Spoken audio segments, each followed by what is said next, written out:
Yeah, So I know that they have two programs. We have the AIMS, Mathematical Science, and then we have the COP scholarship. yeah, Or yeah. but so tell us a bit about the COP scholarship. So for the AIMS Cup scholarship is a collective. So for the regular, we have just 10 months, then you have your research. But for the AIMS Cup scholarship, it's an 18 months long program. So it's a program where you have the studies. After studies, you go for either a 4 months or a 6 months internship.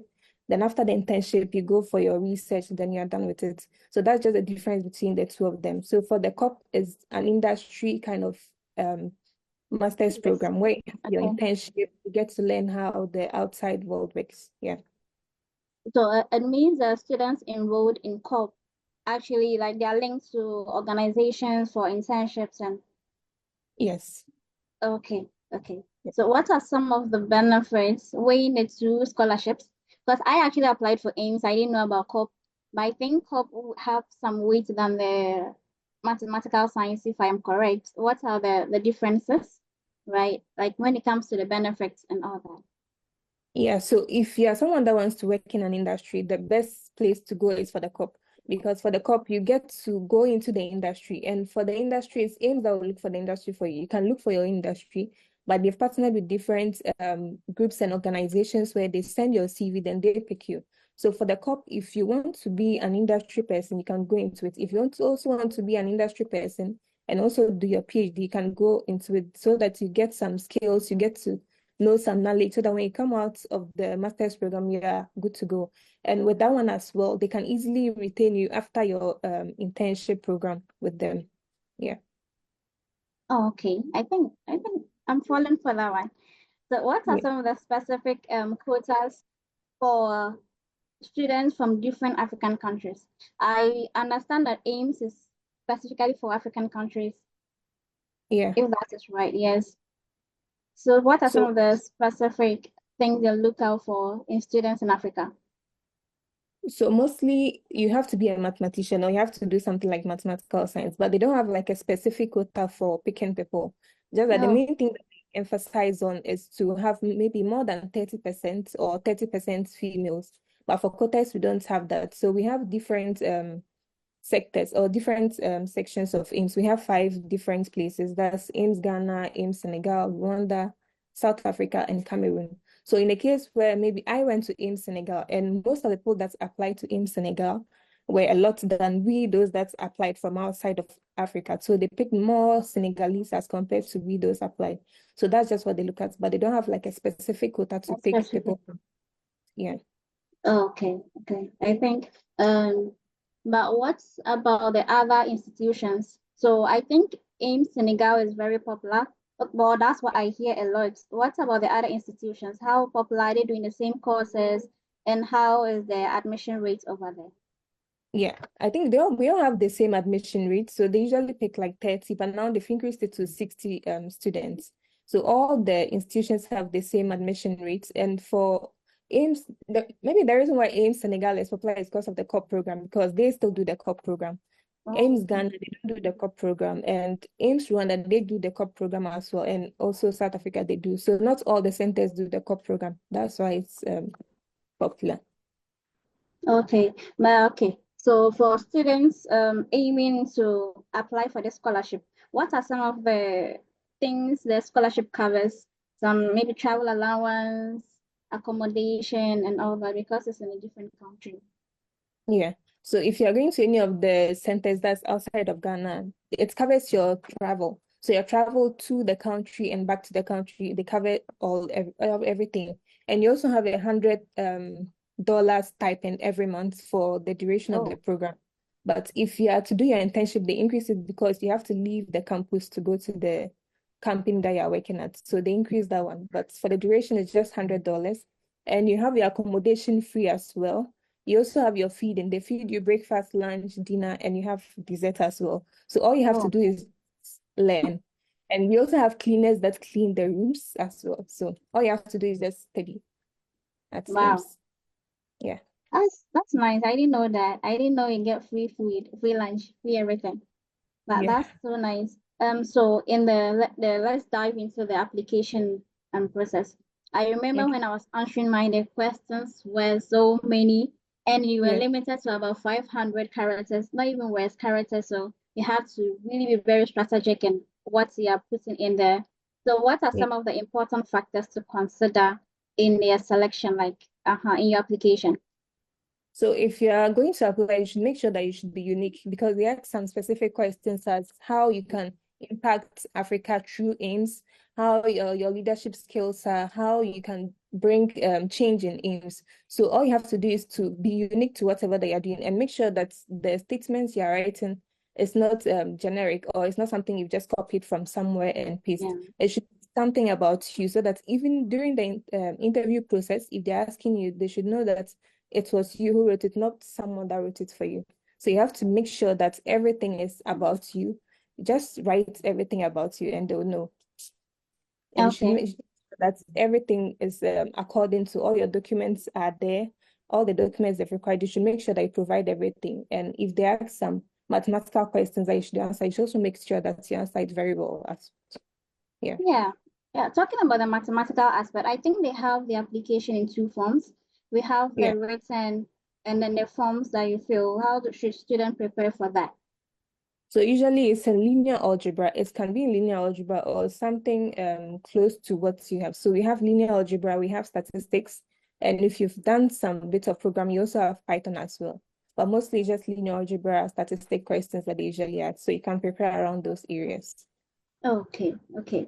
But I know when you spoke about generic contest, Yeah. now you know that okay, you can write with your mind, but use AI to paraphrase and all that. What are some of the common mistakes applicants should avoid in the application? So if you're someone that's maybe you are applying but you don't know what to write, you can ask AI, all right? You can Yeah. tell AI to guide you what to do, but don't just go and copy everything.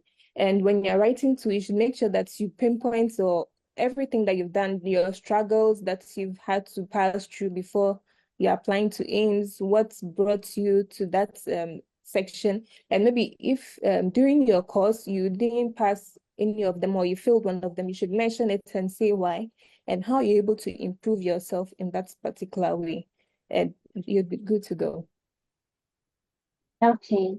Okay. Yeah, I know that during application they ask for some recommendation letters. yeah. How does that influence the application? So they usually require two recommendation letters. And if you have to write a recommendation, make sure that it's someone that's, you know, your professor, someone that supervised you. They have to know your research background, your research interest, or a lecturer that has taught you. So with the application, they have to know that there is someone that can vouch for you. So an applicant referee is someone that can vouch for you. So you should make sure it should be someone that can vouch for your competence, your research experience, your mathematical background. The person can vouch that you, this person applying, you have the knowledge and the ability to take the AIMS program. Okay. Yeah, I remember sometime I spoke to Deborah yeah. about, I think, yeah, she's also an alumni. Are there any cases where past students can also recommend students for the program? Yeah, there've been cases like that. So during our no, that was the after our section, they had an application open, but not a lot of people applied.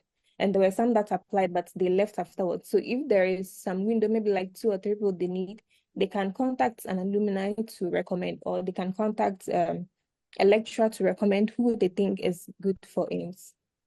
Okay, okay, yes, Yeah. that's good. I want you to help us like go through the interview stage from what to where, like until you have been selected and finally Yeah. make it to the aims, yes. So what is the selection stages?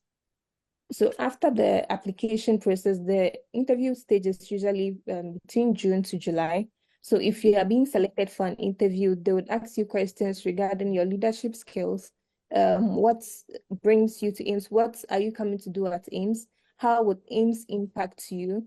And they would also ask you some of the mathematical questions as I spoke earlier on. So they would give you a period of time to solve some questions and put it there. So basically, they'll ask you those questions. And also for me, they asked me a question about what's my favorite subject was, or what was the subject that I passed more in KNUST. So I mentioned that, and the interviewer asked questions around that area. So they can ask those questions as well. Okay, so for what I understand, it means that the process is probably you submit an application Yeah, online, then you have the online quiz, then yeah. if selected, you have the online interview, and then Yes. you're finally selected, and then you make it to. Okay, yeah, that's good. So so what kind, okay, you actually explain the kind of questions that you could be asked, right? I remember mine. I don't even remember some of the questions I was asked, but the lady was so nice. Yeah. Yeah. So what are the core areas of focus in the COP program? So for the core program, they go through different courses. So we have different phases at AIMS. We have the skills phase and we have the review phase. And for the skills phase, you have three different blocks. So for each block, you have like four courses you do there. And for those four courses, we take it for just 3 weeks. So for each block is 3 weeks, for each block is 3 weeks. And for AIMS, they have they concentrate on computer vision, they concentrate on machine learning, they concentrate on NLP. And if you are someone that is into cybersecurity as well, they consider that aspect as well. So they consider everything about data science, data visualization, big data. They do that Hadoop. You learn R as well. So that's what they mostly concentrate on for the core program. But at the beginning, all the core program and the regular program students do the same thing. That's for the skills phase. You do the same courses. And those courses are usually linear algebra, introduction to Python programming for those that don't know how to program in Python. You also do uh, problem solving. You have problem solving as well. You have linear algebra, you have statistics as well. So you do the same generic courses or general courses. Then afterwards, you select the courses that you want to do for the corporate students. Oh, okay. For what I understand, it means that for the first year or for the first section that you'll be doing with the mathematical science students, after Yeah, which you now decide which field you want to be in, maybe big data, computer vision, yeah. and all. Or Yes. do cybersecurity. Oh, okay. Yeah, You did mention one important thing about introduction to Python. It means that yeah. students with no programming background can actually join. Yes, so it's not a must that you have to know how to program. You can actually apply to IMS because at the beginning, that's the first course that you have to take, Introduction to Python. Okay. But Yeah. then you should have the 30% interest in mathematics, right? Yes, Or just anyone definitely. can join. No, you Probably should have someone with a social science background. no, you should either be in engineering, physics. You can also be in math, chemistry, but you should have your maths because the first period of the program is purely mathematics. Wow. So let me ask again, how does the course integrate real world problem solving into the curriculum, the whole study curriculum? Yes. Yeah, so there are some courses, some specific courses that they take, like climate. There are courses like climate science that they take. And with the climate science, they put you in an industry where you have to learn about the environment. So some people with their research, they do about climate. So they can do maybe about flooding in a specific area or flooding from the African country that they come from. So it's just like you trying to solve your own African problem through your research.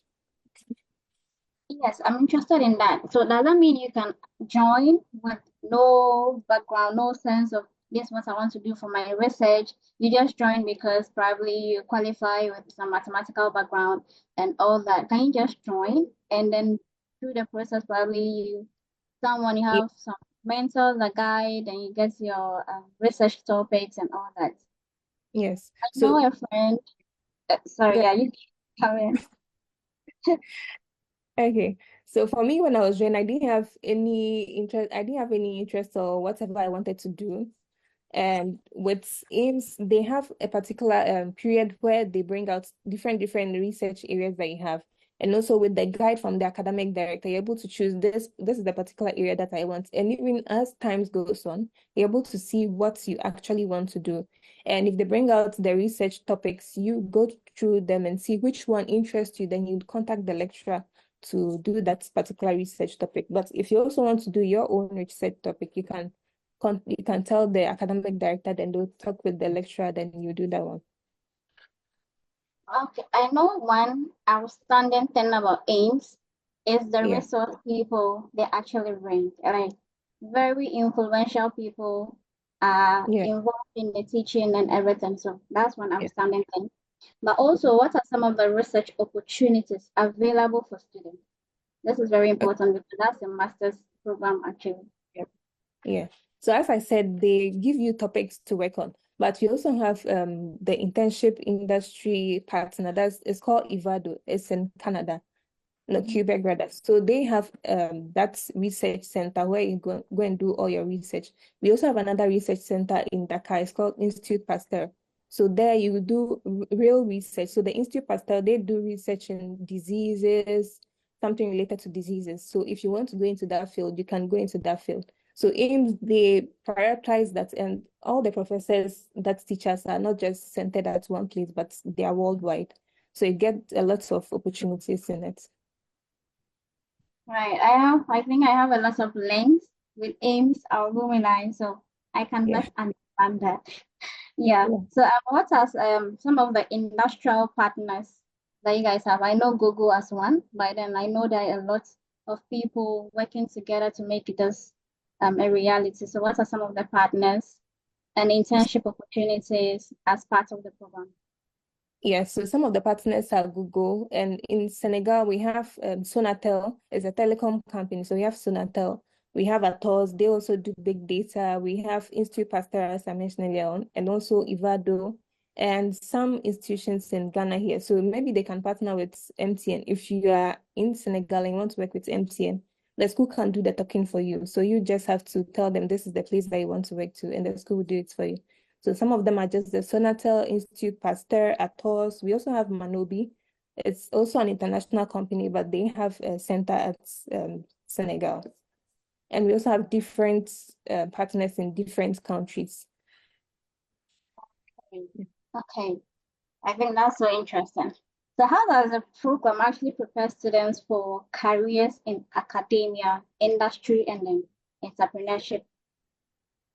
Yeah, so after the training course, after the skills phase and the review phase, they have another phase, and that phase is just purposely for industry.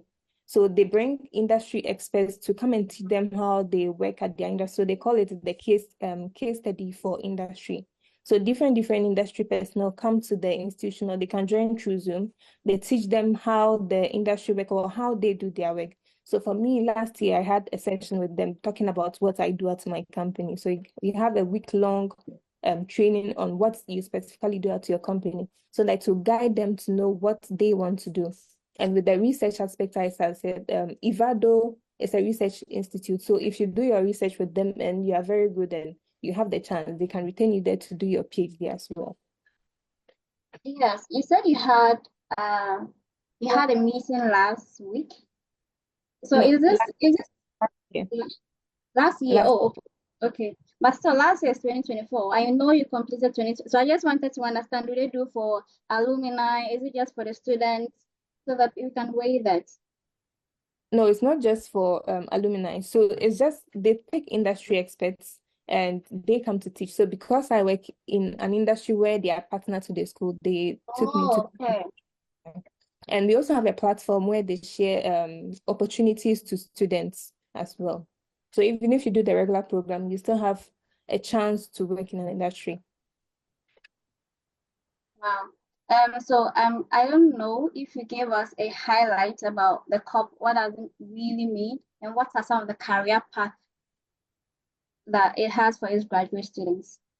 Yeah, so the COP is basically cooperative studies. That's an integration of the industry with the studies. And after you're done with AIMS, you can still work in different sectors. So you can work in the banking sector, you can work in the telecom sector, you can work in any sector. And for the research, if you want to go into your PhD as well, you have the opportunity because you've been able to connect with some lecturers and you've gained some knowledge, and some of them can even pick you to be at their institution as well. Okay. So does AIM provide career support? Probably I want a job, I completed your school. Can you connect me like that, like for past students? Does it have job placement assistance for graduates after Yeah, graduate? yes. So we have a platform where they call the industry related program. And it's just a WhatsApp group that we have. We also have a Google post that they usually post. So for the WhatsApp platform, we have two specific people that are into it. We have Divine, we have Charles Kimpolo. So those people, they are supposed to look for jobs. So if there are job opportunities, or maybe if people bring job opportunities to AIMS, they put it on the platform. If you want to join, then you would send your CV, they'll do the interview session, and they'll pick you. So even if you're done with AIMS, you're not totally cut off with them. You have a platform where they provide you with job opportunities as well, and also some PhDs as well. All right, all right. I think this is so interesting. I'm forgetting to say that if you have your questions, please put them in a chat box. I'll read them after this. So, yeah, you spoke about PhD. I think you should enlighten more of that. I like the PhD mindset because I know a lot of people from AIMS, just after AIMS, they're into their PhD. You know, Yeah. some of them, like you, also into the job market. So, how does that balance? Or how do you So get into the PhD or the job market after it?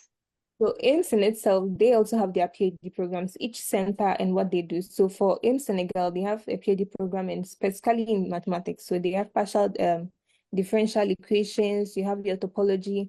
And when it comes to AIMS Ghana, they do climate. So they have a chair for climate and they have PhD programs. We also have another program in AIMS Rwanda. It's called the Quantum Leap Africa. So there they do basically machine learning, disease analysis, epidemiology, they do all those kinds of things. And with the PhD, because they've partnered with different institutions and different professors, you have professors from the US, from the UK, from Belgium, all around the world. So you are able to gain some access to them, and they're able to recommend you for some of the programs that they have there as well.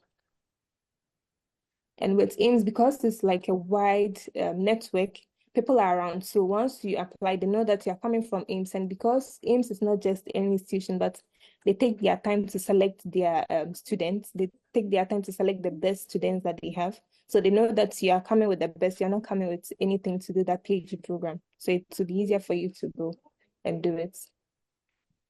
Let me quickly chip in this question. I know that the AIMS mathematical science is 10 months, and this is more. How does Yeah. yeah, so the 10 months opportunity for PhD, is it well accepted because you are from AIMS, or how is that accepted in the PhD market in other institutions, not just the AIMS PhD? Yeah, it's accepted. So if you're able to show your prowess and inside your statement of purpose, you're able to show your ability and they've seen your works, it's easy for you to accept. So there is a lecturer at KUST, he was my lecturer, Dr. Baines, and he also did AIMS. He started AIMS Ghana. That was when it was at Cape Coast. And just after AIMS, he went and did his PhD in the UK. So it's possible for you to do that 10 months and go directly into your PhD. So you just have to show what you can do and your ability, and you should make sure that your statement of purpose is good and your recommendation is good as well, and you can do it. Right. But is it true that probably after the 10 months mathematical science, you have to do a research? I know some people do research at KNUST for the 1 year to qualify them for a PhD outside. I don't know. Is it because they So don't have enough validation for the 10 months, or they just want to do research to just back them up? I think some just want to do research because there are people that have just done the 10 months and they've had it, but there are others that maybe they might face some difficulties when applying. So they'll think to do the research at a different institution and add it to there. And so for the research, it's just 2 months. So you have a 2 months rigorous research that you have to do. And if it's a good research, you can easily go into an institution. If it's not, then you would have to maybe add another back into what you have and go. Because some institutions might not just take the 2 months research that you've done. So that's why some would want to do other research as well. Okay. I don't know if I should ask this question now, but let me ask it before I slip my mind. Can you highlight more about the application process? I think that is why we are here because I know the Yeah. application is still on, deadline is in March. Can you Yeah. highlight more of that if students want to apply? Like what are Yeah. some of the, requirements, things to provide, how to put your CV together and all that? Yes. So for the application process, you need your CV. So you can have your CV. You should make sure that you have a very standard CV, an academic CV. You should also have your references, that's the two reference letters. You should also have your transcripts from your previous university. So for AIMS, you can either have your bachelor's or you can have another master's. And for some francophone countries, they have master one, master two. So for those countries, you should have your master one before you go to AIMS. So you should have those documents and also the statement of purpose. That's part of the essays. You should make sure that you write them very well. And that's basically all they would ask. And there are some questions that they would ask about the income of your home. So what is the income of your parents and all of that? So they consider that as well. So you should also look at all of that. So the process it's rigorous, it's tedious sometimes because of the long essays, but that's just all of it. There are lots of Yeah, cases. So when you talk yeah. about salary, sometimes you don't know if you should mention so high or so low so you get accepted. What's the range? Should it be okay? Let me take like 5,000 or 200. Does it really affect your application? Not necessarily, because generally, if you look at the salary in Ghana, it's not a lot, and the Yeah. salary they there is in dollars. So you just have to convert it in dollars. They have different range, I think from $0 to $1,000, then thousand to whatever dollars you have. So you can just pick just one particular parent salary and put it there, or just an idea of what you have of a salary and put it there. Okay, okay. So I think during to the end, I will ask for any relevant links if you have. I know application is still Yeah, yeah, ongoing, and then like when application opens, when it closes, when interviews come in, and all yeah. that. Yeah. But beside that, I want to know for how can students leverage the AIMS network for professional growth? Sorry. I know this is very important, very, very. I like it when you said you have a community where old students are in. That is actually a network, but then how does that influence someone's professional growth? Yeah. So with the AIMS network is there to provide everything for all the students. And as you are going into AIMS, you meet different people. It's not just people that you know, but different people from different backgrounds. So you're able to network with them. And in case maybe they've gone to a particular company and the company is asking for someone, they can easily recommend you because they've been in a class with you. They know your abilities, and so they know that you are the right person for this thing. So that's just basically about AIMS. So you have to make sure that one thing is you have to network with the students. Make sure you build a very good relationship with the students when you go there. And also the lecturers as well. That is very good. And also the tutors.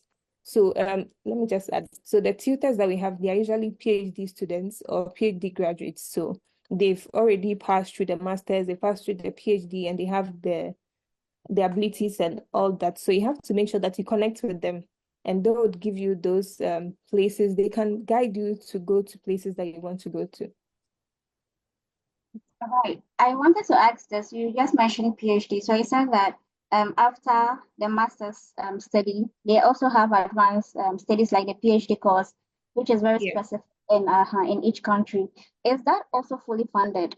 Because Yeah. recently I saw a link on LinkedIn, and Yeah. then I think it's a short course for like $750. So I don't know if that is linked. Like, is a PhD also fully funded like the master's, or you need some personal assistance for that PhD program, just No, in case one wants to further for a PhD. so it also has a scholarship to it. So for in Senegal, they've partnered with that. That's the German excellence program. So they've partnered with them. And I think they usually pay them around 1,500 euros. And you also have the accommodation, and the feeding too is free as well. So you have the accommodation, your feeding, and they also give you travel grants to go to different conferences as well. So it's also fully funded. Oh, that's nice. I think I should consider that. I don't know why students are running away from African universities, but then I think AIM stands out real hard. So what Yeah. are some, do you have any advice? I know I'll be taking in questions very soon. So if you have your question, you can drop it or you unmute, not now, but you unmute in like maybe the next 5 minutes, and then you can ask a question. But then let me just take not your last words, but what are some of the advice you would give to students looking to maximize this opportunity at AIMS? So when you are being accepted to IMSS, make sure that you use it very well. because AIMS is a program that will straighten you from your university to your professional level, your academic level. You should make sure that you make good use of the opportunity. And even though AIMS is a very rigorous program where you have to study for long hours, do assignments throughout the night, you don't have rest, you should make sure that you use it very well. You try to explore as well, not just study, but try to explore. And it's not everything that should be taught in the classroom. So if you get to a particular stage, that's the review phase, you have some free periods. You should make sure that you utilize those periods as well. So you make sure that you utilize it well. Try to learn outside of the classroom because not everything is taught in the class, as we all know. So you should make sure that even with the application, you should be true to yourself. Just be content to yourself. Write what you think you can do, and not gonna write something that you think you cannot do, but you are writing it just because you want to be accepted. Just be true to yourself, and also try to connect with your classmates, the tutors, and everyone at AIMS as well. Right. Yeah, so I think the door is open now for questions. If you have any questions to ask Khadija or clarity on the application, stipends, everything you can ask. But then Lois is asking, please can you give a brief description of how to relate mathematics to real world problems as you mentioned, like the climate change and other things? How do you relate mathematics with that? Yeah, so I'll give an example. So we do machine learning, and machine learning is not just computing, but it's mathematics. So you have your linear algebra there, you have your statistics there, that is trying to build an algorithm. So with that is the mathematics you have there. And so with that as well, you're able to apply it into the different sectors that you have. So as you mentioned, the epidemiology, maybe there is some particular trend that you have to see through a disease, or you have to see a particular trend through any crop disease that you have to do, or human disease. You still have to use an algorithm because it's statistics. You'd have to see if this trend is going through, or if at this particular peak there is going to be a spread of a disease, or there is not going to be any spread of diseases. And the same as climate change. So climate as well, you use mathematics because machine learning is mathematics. It's not just computing, it's mathematics. And with climate, you can take a picture or a drone picture of the particular environment there that you are. So let's say for the flooding areas, you can take the trends from different years to see how the flood has been affecting the people and which particular time does the flood happen. You can take the geographical area view of it and try to implement it through the machine learning models and try to get solutions to it. Okay, I think she's asked. Yes, I think she's asking for the AIMS link. So if you have the link to the scholarship, you can just drop it in the chat box. And also she's asking, do you automatically just gain a scholarship when you are admitted into AIMS?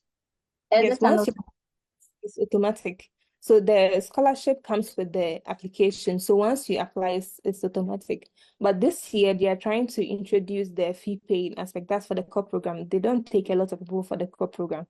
So now if you want to do the core program, you can pay and join. But usually it's fully funded. Oh, right. I actually want you to mention the women-men ratio.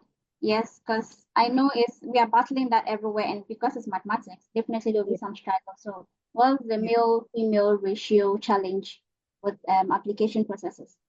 Yeah, so AIMS, they've set it to themselves that they want to pick at least 30% of their students should be females. So if they have that number, they're able to pick it. But if not, they try to solicit or try to get more females to join, just like asking a student to recommend a female to join or something like that.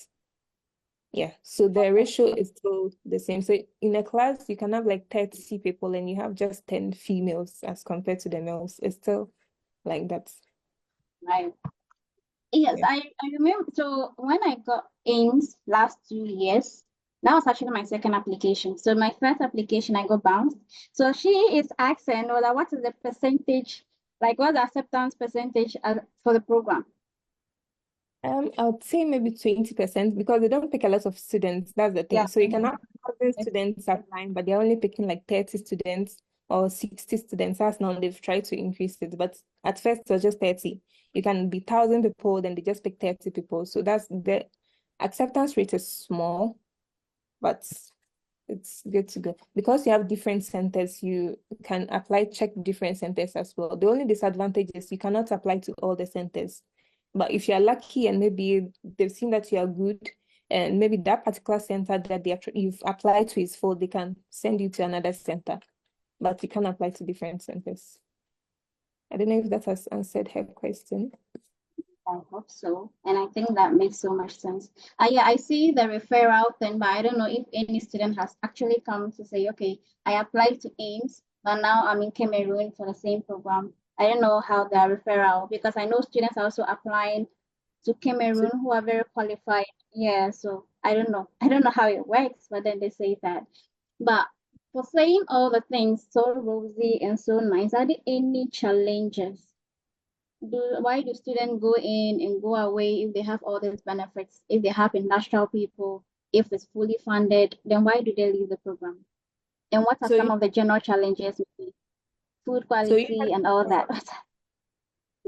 because of how rigorous it is, some would join and go. So you go to class at 8:30, you close at 6:30. And as you are coming back, you're not coming to rest. You have an assignment to do. So you can be doing assignments till like 2 a.m. or 3 a.m. Then you have to go, when you go back to the class the next morning, you have to do a quiz. So it's almost like you don't have time to study what you've been taught that day. You have to know it and learn it that particular day because the next day you have an assignment. So we have something we call the 5 minutes test. And that one, almost every day, you have a test to do on that particular topic that you do. And because we use just 3 weeks to learn 4 different courses at once, people feel it's too much pressure. And with the food, if you're not used to some of the food, it can also be a challenge because when you are there for the program, you don't cook. They cook for you. Unless, of course, you start your internship when you go out, then you cook. And all the foods is the country's food that they cook for you. Even though sometimes they try to incorporate different country dishes, but it's just the same. Yeah. I don't think I would run away from such program because of food. But then some people have issues, so it's normal. Yeah, it's normal. But so I think we are open for questions now. If you have any question, you can just unmute and ask Khadija your question. And the PhD, is it open to past students of AIMS, or is it open to anyone who probably have interest in the field? Yeah, it's mostly open to past students of AIMS because they know the AIMS students. So if you're applying, they know that you're a student of AIMS, they know what you can bring there.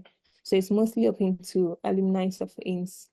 But this one too is very rigorous because they don't pick a lot of people. They can pick like five. And you have a lot of people applying. Even with the alumni, you have a lot of people applying, but they don't get into it. But that's a limitation if only AIMS alumni are allowed to apply for the PhD. Right. Anyways, so you can tell us what are some of the personal challenges you went through in a different country. I remember last 2 years, another reason why I didn't go was because they had some conflicts during that time. I remember I spoke to you about it, and you told me, okay, it's quite far from where the program is being studied. But then, what are some of the personal challenges that you went through over there? So for me, the beginning, because it's in a French country, it's not just English that they speak there. You have to learn the French and they translate. There are some lectures they can only speak French. So they teach in French, then maybe the tutor would have to translate. And with the translation, it's just a short period. So they can teach for like 2 hours and you just have like 30 minutes of translation of what they've taught. So that was the biggest challenge I had. I remember there was a particular lecture that it was in security. I wanted to learn something small about security, and that discouraged me from learning. He said he was not going to speak any English there, so I was just like, oh no. And he told the students to translate for us, and the student that's even translating does not understand English very well. So that's another challenge. But they have a program where they teach the English students French and also the French students English as well. They've incorporated it into their studies. And that's still within the 10 months period. Yeah. Wow. And that's really a lot. That's so much. So that's But, just one thing about the Francophone countries. But if you know French, you are good to go. If not, you'd still have some challenges there.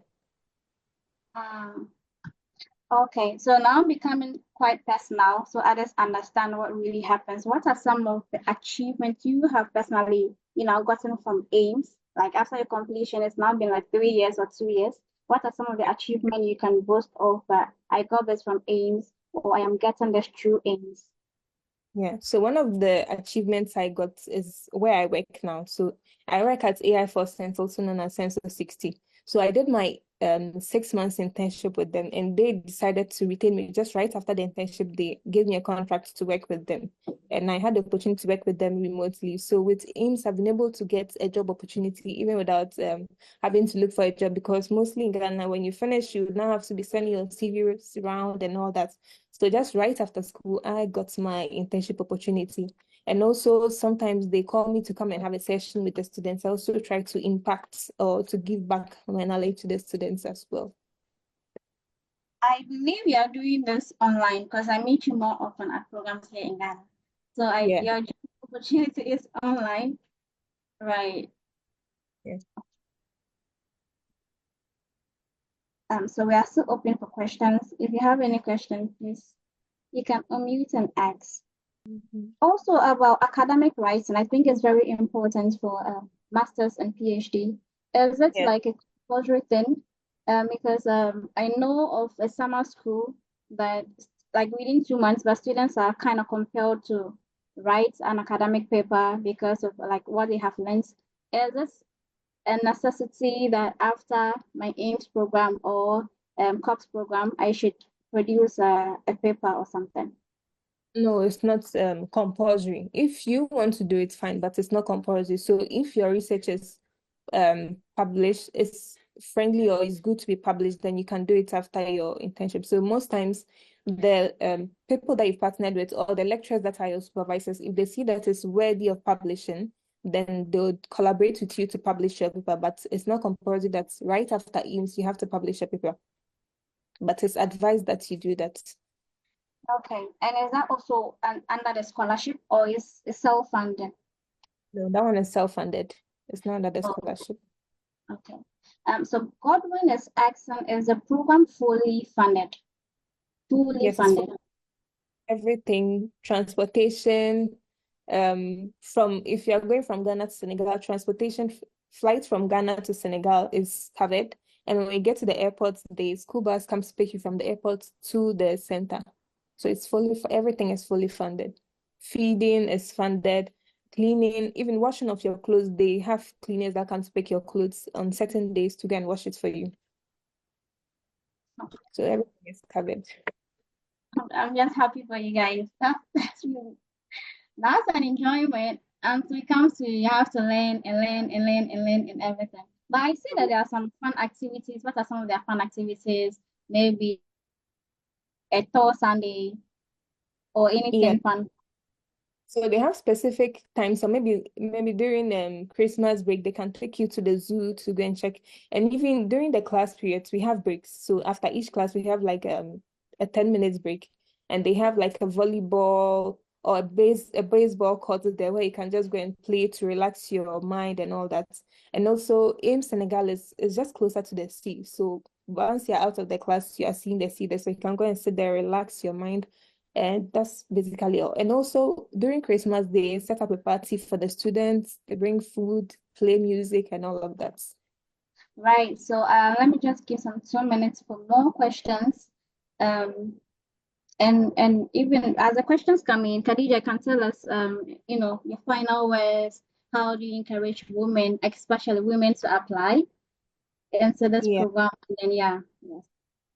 Yeah, I think one thing about women is they're not, I wouldn't say they're not being encouraged, but we have very less representation when it comes to mathematics, when it comes to machine learning, because they feel that they are not up to par or they are not very good for that program. And because of maybe some discouragements they've gotten, because mostly when you say you studied mathematics, they try to look at you in some weird way. But I would say that women should try it. It's a must for you to be able to go into AIMS because it shapes you into the person that you become in future. And with AIMS, it gives you different opportunities as a female, and you also be able to impact into other people as well. So AIMS, we have a program called the Give Back Program. So there we go to orphanages as well to donate to the orphanage. We also have a time where we go to schools, that's junior high schools, primary schools. We go there to teach and also try to encourage the students to pursue mathematics as a program. And we also have some beach cleaning sessions as well. So I would say every female should go into it because mathematics is applied in every aspect of your life. Whether you are going to the market to buy something, whether you're trying to arrange your things in your closet, you are still calculating once you are applying, folding your clothes and all that. So I would encourage every female to pursue mathematics because it's a very good aspect. And it's mathematics does not limit you to just teaching. You can go into different fields. You can go into the medical field. You can go into any particular field that you want just by studying mathematics. Right. So we have a mathematician speaking. So what are you open for mentorship? Because I know that during my application, I had to link up with you, Khadija, the other Khadija, then Deborah. Yeah, I know, a little bit of knowledge and everything. So how are you open to mentorship? Can people DM you? What are your social media handles for Yeah. people to reach out and then you can help them with the application? Mentorship. So let me put my handles. So my emails, you can reach me on any of these. And also another aspect I'll add is you should leverage these Coursera courses because they give you an insight and they also have financial aid. So you can leverage the Coursera courses, try to get some certificates as you are moving on your studies. There's a question from Godwin. He's asking, I did business and How do business you apply? administration for my degree, but I love maths. Will I qualify? How do we apply? That would depend. Can I know some of the programs you did or some of the electives you had? It will depend on what you did. Because if you are going into IMS, you should have some background in mathematics. Because as you are going, they are not going to now start everything from scratch. They know that you already know the mathematics, but they're just trying to refresh your brain on it. So it would be a difficulty. Even if you love maths, to be a difficulty for them to accept. And it's also depend on if you've already had some background in maybe functional analysis, you've had some background in linear algebra, in abstract algebra, and all that. Right. I will just come in shortly. I think it will also depend on extra curriculum things you've done relating to mathematics that you can add in your application. Something convincing that will let them know, okay, you did business or business administration, but then you actually qualify for the program. And I Yeah. think last 2 years, for a period of before we took our test, the online test, for the period of 1 week, we had classes each day, like morning, evening, going through algebra, statistics, and all that. So probably I would not discourage you from applying, but if only you are selected for that stage, then you can join the online 1 week course. Then you can learn, and then you can write the exams if you pass and you make it. But then your application should be very convincing. Yeah. Okay, thank you, Godwin. Um, any more questions? Thank you very much, Khadija. This has really been very, very interactive, and we wish to have you more. So tell us a little bit about your job and what you do there so that you can encourage us. Probably someone is here also with the same knowledge and wants employment or anything, so you can link us up. Yeah. So I am basically a data scientist. So we have a computer vision program that's a project that we are working on. It's a basketball project that we are working on, trying to identify the players' movements, the ball movements, and all of that. It's a collective thing that we are working on, and it's also in its final phase. We are working on that as well. And I also do automation. That's specifically in Microsoft. So I have Microsoft certifications in automation. I use the PowerPoint, I use the Power BI, I also use the Power Pages, and we also have the co-pilots. It was Power Virtual Agents, now co-pilots. So for the co-pilots, we used to build bots. So we try to build bots for different Microsoft specific challenges. So an example is trying to send emails, automate sending emails. I do that as well. And maybe trying to minimize the quota usage. I build a bot to do that as well. And we automate most of the tasks on Microsoft too.